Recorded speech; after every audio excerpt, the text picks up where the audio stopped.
پاک افغان تعلقات ایک بار پھر کشیدگی کا شکار ہیں۔ سرحدی جھڑپیں، تجارت کی بندش، سفارتی تنازعات اور افغانستان سے پاکستان میں ہونے والے دہشت گرد حملے یقیناً ایک بڑا مسئلہ ہے۔ لیکن سوال یہ ہے کہ کیا یہ بحران صرف پاکستان تک محدود ہے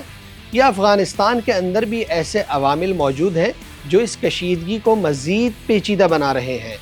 آج کے تجزیے میں ہم بات کریں گے کہ طالبان قیادت خاص طور پر ملا ہیبت اللہ اخندزادہ کی پالیسیوں کی، افغانستان کے اندرونی اختلافات کی اور ان فیصلوں کی جو نہ صرف خطے بلکہ خود افغانستان کے مستقبل کو متاثر کر رہے ہیں۔ پاک افغان جھڑپیں، کشیدگی، سفارتی تنازعات، تجارت کی بندش اور افغانستان سے پاکستان میں دہشت گردوں کے حملے تو ایک مسئلہ ہیں ہی، مگر اس مسئلے سے منسلک کئی ایک معاملات ایسے ہیں جو براہ راست افغانستان کو بھی متاثر کر رہے ہیں، اور اس میں کلیدی کردار کسی اور کا نہیں بلکہ طالبان کے سربراہ ملا ہیبت اللہ اخندزادہ کی غیر لچکدار پالیسیوں کا ہے جو اندرونی اختلافات کو جنم دے رہی ہیں۔ ان فیصلوں کی افغان وزراء اور طاقتور شخصیات محض اس لیے پیروی کر رہے ہیں کیونکہ اتحاد ان کی طاقت اور اطاعت اس کا لازمی جز ہے۔ شیخ ہیبت اللہ کا سب سے بڑا مسئلہ بچیوں کی تعلیم پر پابندی کا ہے۔ وہ اس پر کسی قسم کا سمجھوتہ کرنے پہ تیار نہیں، باوجود اس کے کہ وزیر خارجہ اور وزیر داخلہ امیر خان متقی اور سراج الدین حقانی انہیں قائل کرنے کی بہت کوشش کر چکے کہ اسلام بچیوں کی تعلیم پر کوئی قدغن نہیں لگاتا۔ حالانکہ اسی قانون کے نیچے افغانستان میں خواتین بعض شہروں میں قدر آزادی سے کاروبار بھی کرتی ہیں۔ شیخ ہیبت اللہ کہتے ہیں کہ وہ فقہ حنفی کے مطابق اپنے فیصلے کرتے ہیں، مگر دیگر مسالک یا نظریات کے لیے گنجائش کا بہت کم ہونا پیچیدگیوں کا سبب بن رہا ہے۔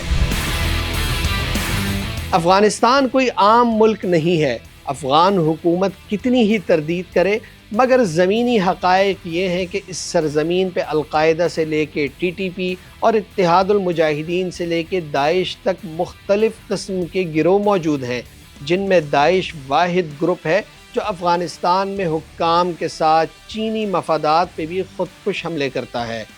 افغان حکام نے القاعدہ کو محدود رکھنے کی کوشش کی ہے اور داعش کے خلاف کارروائیاں بھی تیز کی ہیں، مگر ٹی ٹی پی سمیت حافظ گل بہادر کو آزادی حاصل ہے کہ وہ جب چاہیں پاکستان میں دہشت گرد حملے کر سکتے ہیں۔ افغان حکومتی ذرائع دعویٰ کرتے ہیں کہ سال 2025 میں پاک افغان جھڑپوں کے بعد پاکستان میں کارروائیوں میں ملوث بعض افغان اور پاکستانی شہریوں کو حراست میں لیا گیا، مگر آزادانہ طور پر اس دعوے کی تصدیق نہ ہو سکی۔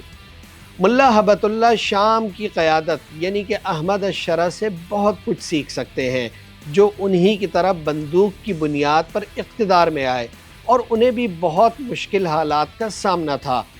مگر ان کی پہلی ترجیح شام کی تعمیر و ترقی تھی، اور سب سے بڑھ کر شامی حکومت نے نسلی اور مذہبی تنوع کے باوجود تمام طبقات کو حکومت میں شامل کیا، مگر افغانستان میں ایسا نہ ہو سکا۔ افغانستان سے امریکی افواج کے انخلاء سے قبل سابقہ حکومت اور اہم افراد ملک چھوڑ کر چلے گئے تھے، مگر سابق افغان صدر اور وزرائے اعظم حامد کرزئی، ڈاکٹر عبداللہ اور گلبدین حکمت یار یہ وہ لوگ تھے جو طالبان سے نظریاتی اختلاف کے باوجود وہیں مقیم رہے۔ یہ تمام شخصیات محب وطن ہیں، مگر افغان حکام انہیں اپنے اندر ضم کر سکے، نہ ہی شیخ ہیبت اللہ اپنی سخت گیر پالیسیوں کے پیش نظر ان سے کوئی فائدہ اٹھا سکے۔ حالانکہ حامد کرزئی اور عبداللہ کے سفارتی مراسم جبکہ گلبدین حکمت یار کے اسلامی تحریکوں سے تعلقات خاصے بہتر ہیں۔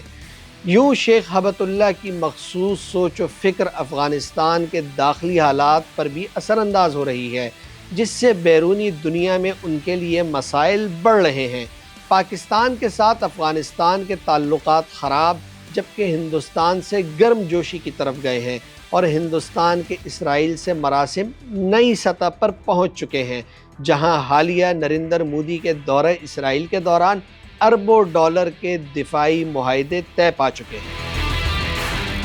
صورتحال واضح ہے کہ کہ افغانستان کو درپیش چیلنجز صرف بیرونی دباؤ کا نتیجہ نہیں بلکہ داخلی پالیسیوں اور فیصلوں کا بھی گہرا اثر ہے۔ اگر قیادت میں لچک نہ آئے، مخالف طبقات کو ساتھ لے کر چلنے کی حکمت عملی اختیار نہ ہو اور علاقائی حساسیت کو نظر انداز کیا جاتا رہا تو اس کے اثرات صرف سرحد تک محدود نہیں رہیں گے بلکہ پورے خطے کے استحکام کو متاثر کریں گے۔